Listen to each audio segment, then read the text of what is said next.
Okay. Hello, my name's Jane Williams. I'm one of the assessors for APBC in the new assessment route, and I'm really pleased to welcome Claire Klima to join me today, just to talk to us briefly about her experiences of the new assessment process to become a CAB, which Claire has now successfully done, and I send her huge congratulations again on the outcome of that process.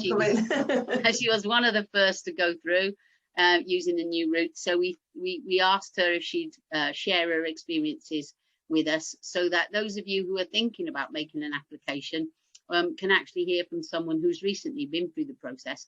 And so hopefully what Claire's got to say will provide you with some further insight and a bit of reassurance about how we go about things. So thank you very much for agreeing to this, Claire. That's okay. So can I just ask you why you chose the APBC route? You were already a provisional member, you'd already been through having your knowledge and understanding, your qualifications checked to become a provisional member. So this part of the process that you engaged in here was to assess your clinical competence, having got your experience. So we just looked at the performance criteria in the standards for CAB, and we asked you to present us with some written evidence, some video evidence, and then we did some oral interviews with you. So can I just, as I say, ask what made you choose APBC? Well, I came from just being good with animals. I come from an academic family who one side was farming and one side was academic, and I fell on the farming side. But always my 80-year-old father said, if you're going to do anything, do it with Britain in mind. So, and as a fellow of the Royal Society, he looked at various routes and said, if you're going to be it, you've got to go for the top. And so that's why I went for the APBC. Plus, lots of people said, oh, you'll never get in there, not just an animal lover. And I thought, I'm sure I will. I'm just going to do it. So that's who I am. And I'm happy to say it was a painless route, although rigorous, which is always the best way. I wouldn't have wanted it. There's many things you can go through with and get a little badge for, but I wanted to find out how good I was. And it was important to me. Thank you. Yeah, as I said, what we try to do as assessors within the process is to stick very closely, as I said, to the performance criteria to make sure that we've got evidence that shows that you have met them all, which you clearly did. Yeah, that is the entire focus of the process. So in that sense, there's no hidden agenda or anything, you know, sneaky that we're trying to do or find out here. I think, that, you know, we're just trying to... I wasn't sure what to expect, but I did feel that you were enormously supportive, and I did get the feeling that you were trying to help me, because I could feel my heart shaking. And I just, as your brain locks up, doesn't it? And you'd ask the question in another way, and that really helped. You also gave just a little chat to introduce yourself just before we started the official process, and that was enormously helpful as well. I felt, you know, they're going to try help me to get through here. They're not going to give me an easy ride, which was important to me. But I did feel like I was, you know, you tried to relax me as much as I can, because nerves can really get the better of me, definitely. Yeah, so, and I think it was clear that you were nervous in the first interview, certainly. Yeah. But as you say, that's our role to make sure that, as I say, we've got evidence that you've met all the performance criteria, but at the same time, through the interviews, to give people the opportunity to shine and to show what they know and to explain to us very well.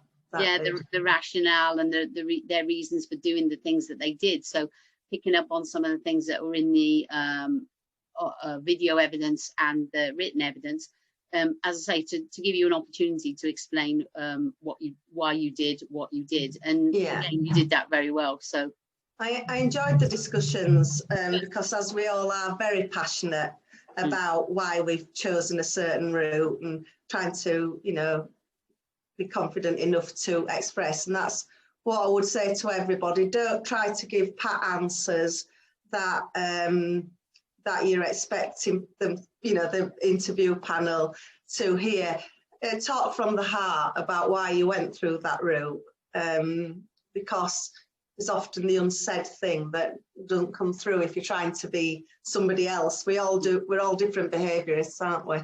You know. So that's right. And I think one thing I would say from the experience I've had so far as well is that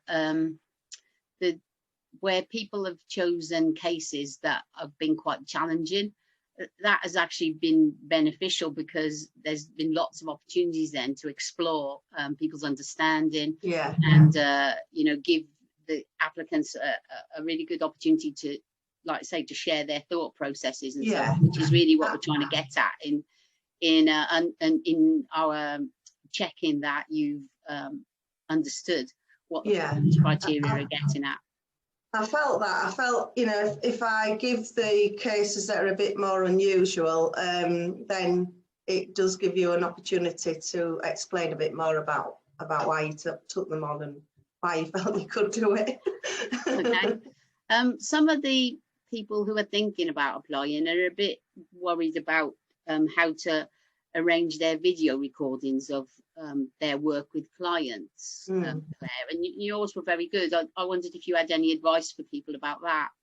I think that was my hardest thing for me, because I'm not from that generation. I don't really record things, so I think a lot of people will probably have a lot more evaluation and videos available than they think they have, you know, because I'd got a few things on the phone and I thought, I can send that, you know, and I hadn't sort of realised. I tried to do a more formal thing, but then as I got through the process, I thought, oh, I could send that WhatsApp and I could do that. So, and I sent mine kindly through DVD, because we've no digital thing here.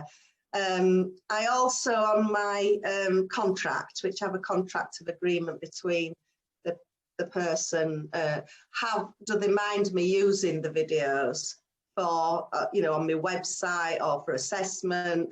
And I chose the ones who said they were happy, and then I spoke to them and explained, you know, it would be just as nerve-wracking for me as for them, you know, and introduced them to the person who was filming, and we had a little bit of a pre-run and just before we started, and everybody was just happy with it. But I didn't try to talk anybody into doing it if they weren't happy. It was only the ones. But they were very, very supportive with my clients. I can't say, I must have had the universe shining on me, because they all went, oh yeah, no worries.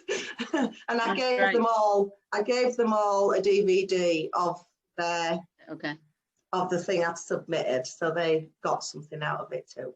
Oh, that's good. Yeah, they get to play back the behaviours and everything with their dog. That's good. And you learn a bit about yourself where you've, you know, got into bad habits maybe. Yeah. There's nothing like a bit of video footage for self-protection, is there? I can't watch these things back again. So it sounds really northern on mine, but, you know. Yeah, I don't know what I sound, but anyway. Can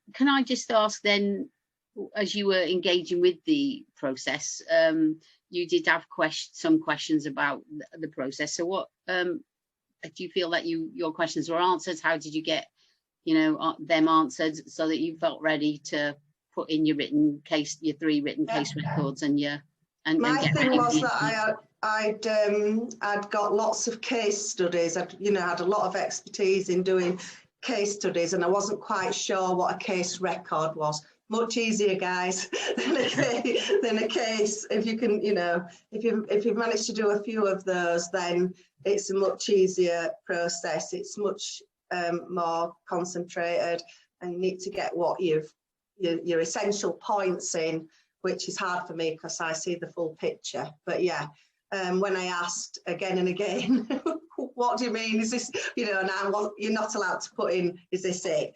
But I did feel, you know, my answers were answered very kindly and reassuringly. Yeah. When you say easier, not easier. I mean, I don't mean easier. I mean, it's more prescriptive, really. It's not like pages and pages and pages of a case study. It's just the bare bones, which is a really good exercise for me because I can do 10-page BMPs very easily. Yeah. So it taught me how to bring that into, easy is the wrong word, sorry. No, it's okay. Just to be clear for people who are going to watch this, I think what you mean partly is that it's shorter in the sense that it's just as challenging to put together because you've really got to, like say, focus on what you want to include. Yeah. But what is in there is the stuff that is directly provides evidence of meeting the performance criteria. Yeah. And because we have tried to focus that right down on that, we also see that there's elements in the performance criteria that are not very easy for you to write. The ones which talk about critically evaluating, for example, the evidence that you've collected. And so it's much easier for you to show us in written form how you physically collected the evidence. So we get that part of the criterion or criteria from that. And then when we talk to you in your oral interview, we talk a lot about the critical evaluation. Yeah, and you teased it out. Yeah, this is the wrong word. I just meant that I had to learn a way of pulling down the essential facts so that you have hundreds of people going through, hopefully, and you could see it without the rambling and the fluff around it. And that was quite difficult for me. But once I got started, I thought, actually, I can move this into my own BMPs. Because when I first started, we used to just do bullet points. I've been doing it for a long time. We used to just do bullet points. And then when it went to a more robust BMP, which people found more difficult to read. So I've taken that, what I learned from that, to be more specific, you know. So that's what I meant by it's easier, you know, they're not expecting reams and reams of it. That's fine. Thanks for clarifying that. Yeah, so we talked about the oral interviews themselves, and for those people who haven't picked up this bit of information, there's 2 assessors. So from that point of view, I guess there's 2 of us and only 1 of you. So I guess some people would find that a little bit daunting. Do you want to say anything about the actual experience of the oral interview? I just found it funny because I was on Zoom because of COVID. And I think a lot of younger members probably wouldn't find that they're used to doing it. But because I've started doing Zoom through COVID with my clients and found it a useful thing, it was less worrying. So I'd say get some Zoom things in, you know, with your clients first, and then you won't find you're not struggling with the mechanics of Zoom. But apart from that, you know, it was quite nice just going into my own room and speaking in my own territory rather than having to go somewhere and travelling a long way, you know, and that. So yeah, I found that okay. So less stressful in that regard. Anyway, less stressful. Yeah. So what would you say to any of our APBC provisional members who are thinking about applying for membership, but are maybe a little bit worried about it, a little bit anxious about it, lacking in confidence about it? Have you got any tips or advice that you'd give them? Well, I just say go for it. It's a very supportive process. I can't say how much it was. It was so much less than I thought. You need to know your stuff, and we do know our stuff. Most of us, if we're out there, we've all done. Those of us who joined the APBC as a provisional want to be accurate in what we're doing. So we've followed lots. You know, we're doing lots of things to make sure that we're up to date in learning theory. So I would say if you go through with it, you'll find, and you aren't successful, because I had to think, gosh, if after 40 years of training I'm not as good as I felt, how will I come to terms with that myself, you know, because that's the only thing I've ever been good at, and that would just smash my world apart. But I thought, no, if there's gaps in my knowledge, I need to know it and address it, and then I'll be able to go and apply again. So it's a good way of establishing where you are. And you have plenty of opportunities to, you know, there's no hidden tricks. If we've been doing it, we can do it. That's all I can say. No, that's really great. I'm sure that's a really important and key message for people. Yeah. And I would say on that sort of note, that where there is an issue where we don't feel that someone has met all the performance criteria, then that information will be made very clear to them, and with detail as to what they haven't yet been able to demonstrate, and with potentially action steps that they can take to, as you say, fill in those gaps, so that they would go away from the process knowing what they had achieved, and what was yet to be done. So in that sense, the outcome, even if it's not success for people, has, as you say, a benefit. But we're very, very keen through this new process of helping people to be able to be clear in their own mind that they think that they've got all the evidence that they need, and they've had the experience that they need, because we're not in the business, as I say, of setting out for people not to succeed. Yeah, so, I really did feel that, and I got a lot of things from people who I didn't know on Facebook who said, "Gosh, I'm 52 and I didn't know whether to go for it." No, don't let age stop you. Just got more experience there. Age is just a number. It is, and we've got more experience probably. Yeah, there's that as well. All right, Claire. Well, I'll bring this one to a close and say thank you very much indeed. As I say, I'm sure the members who are thinking about applying will find what you've had to say very useful. Thank you very much indeed. Okay, bye then, Jay.